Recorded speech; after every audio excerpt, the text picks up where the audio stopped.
As parents, we know that the safety of your baby is constantly top of mind. From living in your house to walking around town, there are lots of things to consider, but car safety is one of the most important. Meet Holly, a local child passenger safety technician, and one of our experts for all things baby. In this video, she will cover some essential tips to ensure that you're installing your car seat correctly. Hey guys, today I'm going to be installing an infant bucket seat into the minivan behind me. I'm going to give you some tips and tricks to help make that installation easier. We're going to start by reading our car seat manual and our vehicle manual, which will give us great information on where to install our car seat, how it should be installed, and the safest position it can be in your car. The first thing you want to do is to make sure you put your manual back wherever it is in your car seat, so you always have it with you. Usually car seats have a slot for it, either in the base for infant seats or the back of your car seat for convertible seats. And now I'm ready to install my base. This is how it comes out of the box. Usually the latches are tight for your bars. With this particular one, I am going to let them out by pushing the button and then pulling each one out. And then I'm going to check my level indicator. And this one is not within the range that it needs to safely be for an infant to make sure that their airways are not blocked. So I'm going to slowly adjust the base, one click at a time, until it's within the range that I need it to be to safely install for the infant going in. Now that I've got it level, I'm going to take my two latches, and one at a time I'm going to find my connector points, which match the picture on the safeguard to the picture on my seat. Underneath is a rebound bar with a little U that's going to hook onto. I need to make sure my buttons are out, my teeth are facing down. I'm going to push it in and listen for an audible click.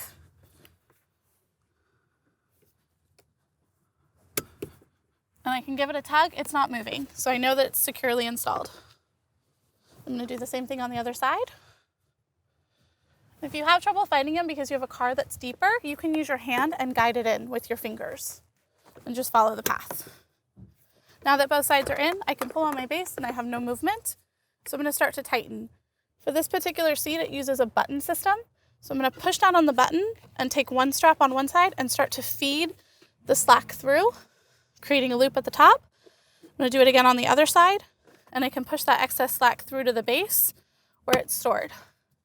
I still have quite a bit of movement, so now I'm going to start tightening the base. So with my forearm, I'm going to push down with one hand. I'm going to push my button, and I'm going to start to use my forearm as counterweight to tighten on both sides and feed the rest of that slack through. If I grab at the front, I'm still going to have movement because there's nothing securing the front. But if I grab at the back where I need to check on the base and give it a tug, there's still less movement. So now I'm going to tighten again, using my forearm and pushing on the button with just my upper body. I'm going to pull through again, release the button, pull out the slack, repeat that step on the other side. And I'm going to continue to do that until my base is secure and I have minimal movement. Looking for less than an inch side to side and front to back. So if I were to pull on the front of the base or push back, there's less than an inch of movement. Same with side to side. This tells me that my base is now secure and I'm ready to put the infant bucket seat in. Now we're ready to install our seat into our base. So when we set it in, we're listening for an audible click. I'm looking for minimal movement. So if I lift the seat, it's not moving out, it's not coming loose. I'm going to move my carry bar out of the way so that when I put the little one in, I don't bump their head. And again, listening for an audible click to make sure it's locked into place. We're putting a 5-month-old in, so there's no infant insert in here or headpiece. That would normally come with your seat. That's used from about 4 to 12 pounds. I have moved the latches out of the way. The crotch buckle is in its furthest position closest to baby. And our straps are all ready to go. So we can put the little one in. So what I'm going to do is I'm going to hold him by his head and back. Can you look around and slide him in? Since he's able to have good head and neck control, he can kind of slide in on his own. I'm going to pull up the crotch buckle to make sure that it's not tucked underneath him and stuck. And then I'm going to start to position him in. Pull his arms through. Make sure my seatbelt is not tangled on both sides. I'm going to reposition if need be by reaching in under his bum and centering him in the seat. And then I can start to do my buckles. I like to start with the base buckles to make sure they're secure. Coming across both hips.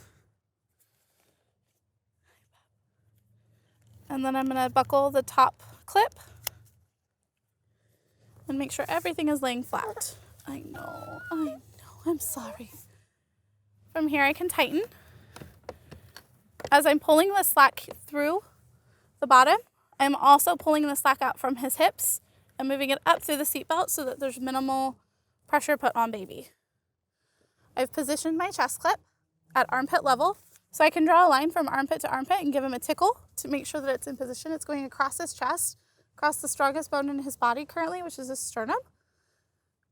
His 2 shoulder pads are tucked out of the way safely so that the seatbelt doesn't rub against his neck.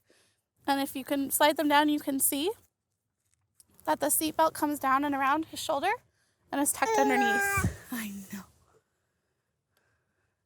Now that I made sure everything is properly tightened, I can also do a pinch test. And if I don't have any excess webbing that I'm pinching, that means it's nice and tight. But he's not so tight that he can't breathe and is doing a starfish position. So he's not splayed out. So he is now ready to go. One quick important tidbit, I'm going to be using a demo doll to demonstrate where the seatbelt should fall on the baby's shoulders. It's really important rear facing that they go behind the shoulder as opposed to up and over like you would find in a front facing car seat. So I'm going to put Millie in. And she's not going to have a great fit in the seat because we don't have that infant bolster in, but it's going to be really easy to see where her buckles fall. So once I've got her clipped in, we can see where her shoulder straps are.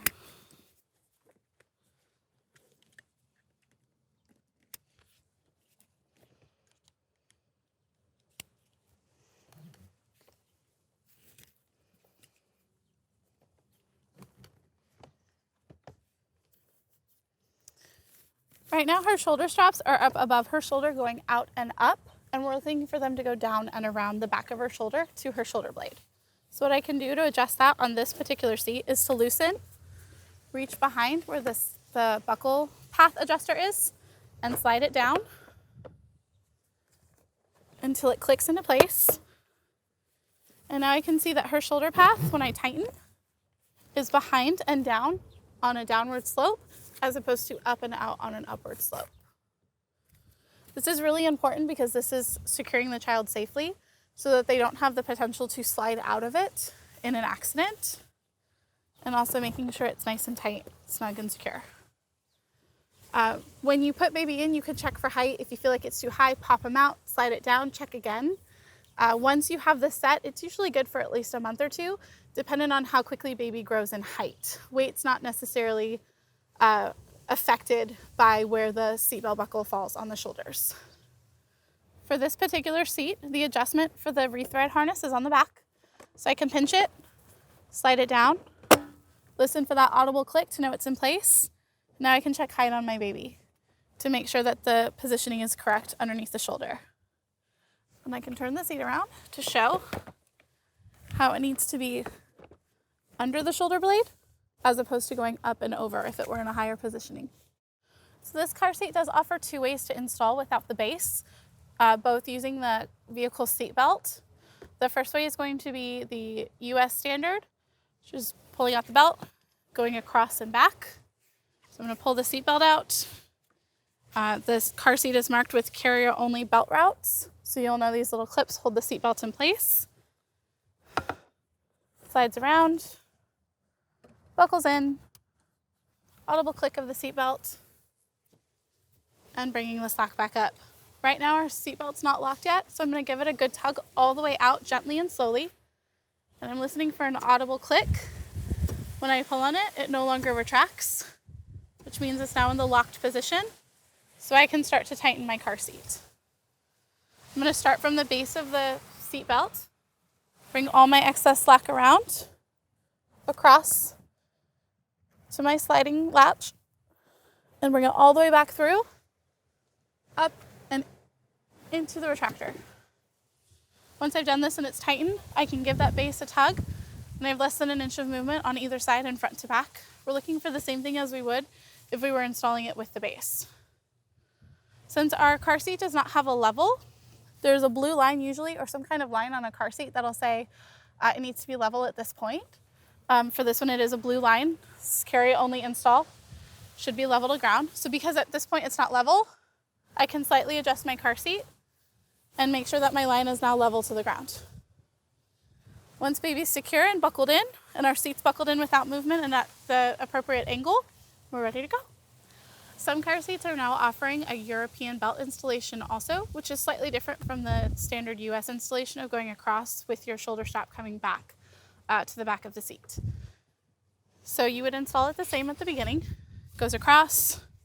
You're going to let in enough slack to go over through the belt positioning, buckle it in. But from here, I would start your tightening because you're going to go around the back of the seat, and it's going to slide into this slot I've made available for the European strap positioning. Otherwise, it's all the same. You're going to pull out your retractor, make sure it's nice and tight, and then work out that slack from the back side of the seat where the belt starts, around the back of your car seat, through the shoulder strap, and again, back up into that retractor. You want to double check again that your seat's level and that everything is secure with minimal movement. Some infant bucket seats, their base has a different type of latch system. Still works the same where it clips into that U underneath the seat, but instead it has an alligator clip. So when you install it, you're going to want to make sure that instead of going up and through, you go down and pull down. So I'm going to pop it in. Listening again for that audible click, giving it a tug to make sure it's secure. Then I can do the same thing on the other side.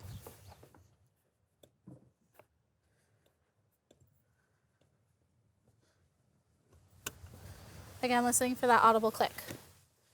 So this seat does not have an automatic system to tighten, so I need to manually do it. So I'm going to use my forearm with one hand, and with the other hand I'm going to grab the base strap and start to tighten using my upper body only. And making sure there are no twists, no curves. I'm going to do my tightening. Now with a seat like this, it's very easy to over tighten if you use your entire body. So if I were to climb in and put my whole body on the seat, I'm compressing down the entire seat with over 200 pounds of force. By just using my forearm, I'm applying minimal weight, which is comparable to having an infant in the seat that would apply the same amount of pressure. So this is really tight, and I would be concerned because it's pushing into the seat at all points. So it's applying a lot of extra force on that seat. So I'm going to actually loosen it a little.